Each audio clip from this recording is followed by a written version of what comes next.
Okay, welcome back. If you are joining us for the first time, welcome. And if you are chronologically doing the date night series, we hope that you are finding this valuable and are improving your financial situation.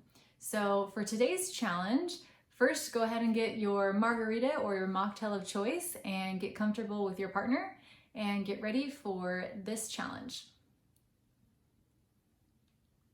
Okay, today's challenge is a little bit harder than the first few that we've done, and that is to calculate, are you ready? Calculate how much do you spend on a monthly basis.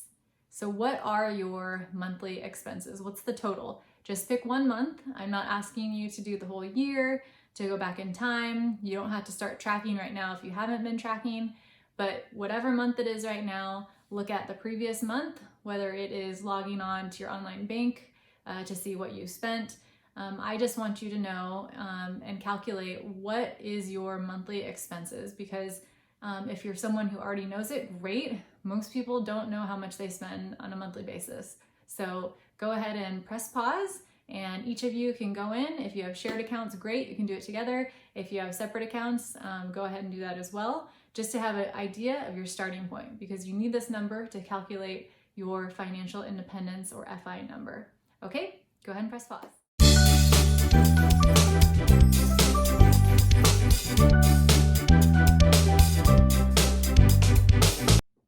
Congratulations, you did it. I know that this was not an easy challenge. It is not fun trying to find out how much you spend or what your expenses are on a monthly basis, but congratulations on getting through it. I'm sure it was a little bit challenging, but congratulations on making it through. So the reason why knowing how much you spend is important, because you need to know at least how much you spend on a monthly basis to calculate how much you spend in a year. And you need to know how much you spend in a year to calculate how much you would need to live off of in retirement. And so that's why this is a really important building block. Obviously, just grabbing just 1 month isn't representative of the whole, but it's the bare minimum that you kind of need to do to make that calculation. So to get an even more precise and accurate number of how much you spend, you can obviously track that for a longer period of time together, or you can leverage apps that will track your spending. I will link some of them that I recommend in the description. And basically, if you're not tracking, that's okay. You can start tracking that way. You can do it in an Excel spreadsheet, whatever works best for you.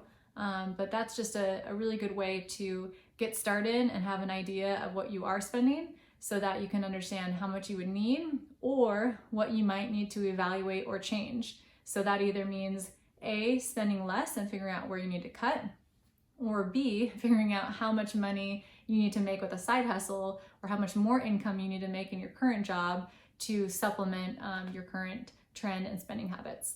So anyways, great job. Thanks for joining us, and we will see you next week.